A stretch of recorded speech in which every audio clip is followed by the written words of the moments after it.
હાલો મિત્રો, નમસ્કાર. મિસ્ટર તબેલાવાલા. મિત્રો, ઘણા બધા મિત્રોના મનમાં પ્રશ્ન થતા હોય અને ઘણા બધા વ્યક્તિઓના મને મેસેજ આવે છે, કોલ આવે છે કે સર આ કરાય કે નહીં, કરીશું તો નુકસાની તો નહીં જાય ને, કરશું તો પછી આમાં આગળ પછી વાંધો તો નહીં આવે ને. ઘણા બધા એવા પ્રશ્નો પણ છે કે જેને કોકને કોક પરિવારનો સપોર્ટ નથી. ઘણા બધા એવા પ્રશ્નો છે કે જેની પાસે જમીન નથી. ઘણા બધા એવા પ્રશ્ન છે કે જેની પાસે બધું હોવા છતાં નોલેજ નથી. ઘણા બધા એવા વ્યક્તિઓ છે કે જે ભણી ગણીને અત્યારે MBBS કરી નાખ્યું છે, BA કરી નાખ્યું છે.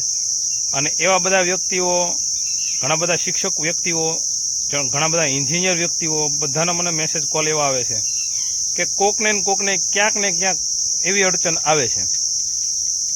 તો એ બધા માટે મારે એક જ વસ્તુ કહેવાની છે કે જ્યાં સુધી આ જીવન છે ને ત્યાં સુધી આ બધી તકલીફ છે. બાકી તારક મહેતાનો એક ડાયલોગ મને યાદ આવે છે કે તકલીફ તો હર કિસી કે સાથ હે, બસ નજરિયે કી બાત હે.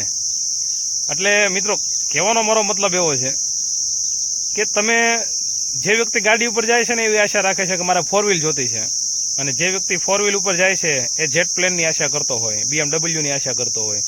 પણ હકીકતમાં નીચેથી શરૂઆત કરો, તમે પાછળ જાઓ ને તો ઘણા એવા વ્યક્તિ હોય છે કે જેની પાસે 2 વ્હીલ પણ નથી.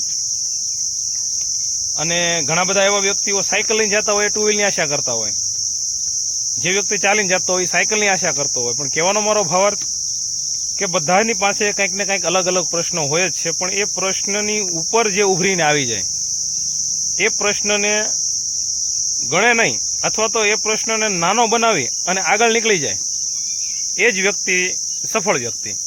કારણ કે આમાં કેવું છે કે કોઈ પણ તમે ધંધો કરો, કોઈ પણ બિઝનેસ કરો, કોઈ પણ બાબતમાં તમે જાઓ તો ત્યાં તમારે કોઈ પણ વ્યક્તિ એવો તમને જોવા નહીં મળે કે જેની પાસે એની પોતાની એક સંઘર્ષની કહાની ન હોય.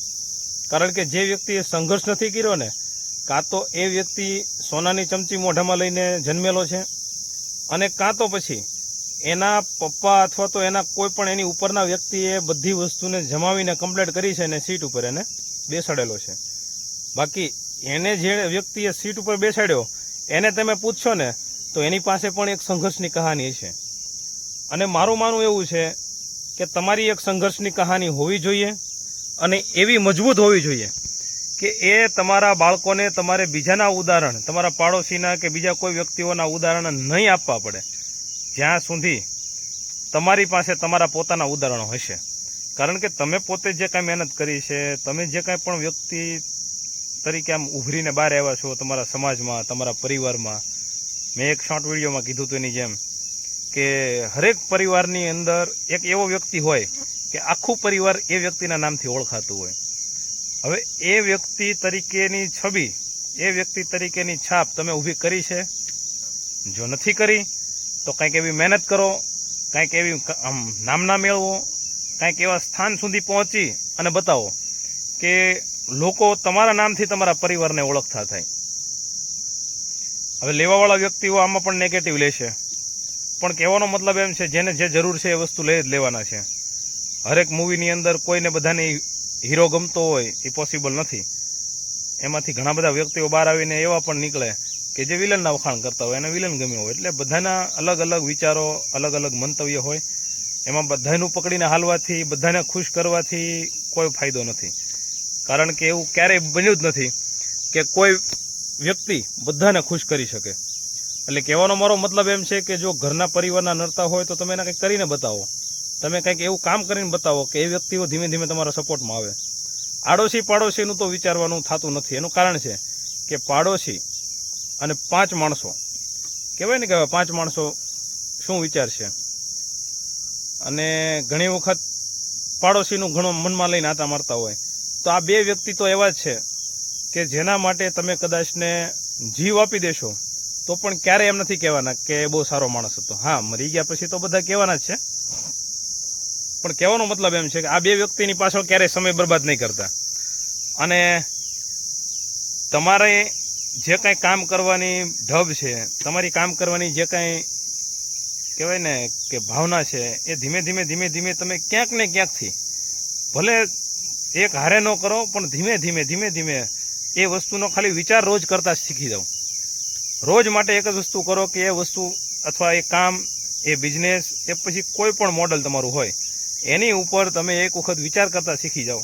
ડેઈલી માટે ફક્ત વિચાર કરતા શીખી જશો ને તો પેલું પગ જ્યારે તમે મૂકશો ત્યારે તમને થોડોક હાશકારો થશે કે હા શેરડી, કારણ કે તમે એની માથે ધીમે ધીમે થોડું કામ કરેલું છે. અને એ કામ તમે એ રીતે કરેલું છે કે તમે રોજ વિચારીને, જો તમારી પાસે કોઈ મોટી તકલીફ હોય ને તો એ તકલીફે પણ એવી છે કે આજે તમને પહાડ જેવી તકલીફ લાગતી હોય પણ કાલે એમાંથી એક કાંકરો ઓછો થઈ જાય. બીજા દિવસે, ત્રીજા દિવસે, ચોથા દિવસે એમ કરતાં કરતાં દિવસો જેમ જેમ જતા જાય ને એ પહાડ જે મુસીબતોનો તમને લાગતો હતો ને નાનો કરતાં અમુક ટાઈમે તમને એક કાંકરો જ લાગશે. કારણ એક જ કે એને તમે સમય આપ્યો છે. એમ તમે કોઈ પણ ધંધાને, કોઈ પણ વિષયને, કોઈ પણ વાતને તમે સમય આપશો એટલે પછી જે કાંઈ પણ અડચણો તમને આવતી છે, જે કાંઈ પણ તમને મુસીબતો લાગતી છે, જે વ્યક્તિઓ તમને પછી એમ કહેતા હશે કે આ ન કરાય ને આમાં તો આમ નુકસાની જશે ને આવું થશે ને, એ હરેક વ્યક્તિઓ પછી તમારા ફેવરમાં થશે. પણ એના માટે પહેલાં તમારે ખુદને પોતાની ઉપર તમારે એક્સપેરિમેન્ટ કરવો પડશે. તમે પોતે પહેલાં એક એવી સાબિતી કરીને, કામની બાબતથી કામ કરીને એવી સાબિતી કરીને બતાવો કે નહીં તમે આ વસ્તુ કરી શકો, અને એ વસ્તુ કરીને તમે બતાવશો એટલે જે કોઈ પણ વ્યક્તિઓ તમારા વિરોધમાં હશે, જે કોઈ વ્યક્તિઓ એમ માનતા હશે કે આનીથી ન થાય અને એ વસ્તુ થઈ જાય ત્યારે એના એ જ વ્યક્તિઓ તમારા વખાણ કરીને તમારા જ ઉદાહરણ આપશે. તો મિત્રો, હજુ પણ તમે અમારી ચેનલમાં નવા હોવ તો ફોલો કરવાનું અને સબસ્ક્રાઈબ કરવાનું ભૂલશો નહીં. બાકી આવી નવી વાતો કરવા માટે, આવી નવી વાતો સાથે મળતા રહેશું. અને વિડીયો ગમ્યો હોય તો લાઈક કરવાનું પણ ભૂલશો નહીં. ચાલો મળીએ કંઈક નવા વિડીયો અને નવા ટોપિક સાથે. અને તમારા મનમાં કાંઈ પ્રશ્ન હોય તો અમને કમેન્ટ કરવાનું ભૂલશો નહીં. ચાલો, બાય.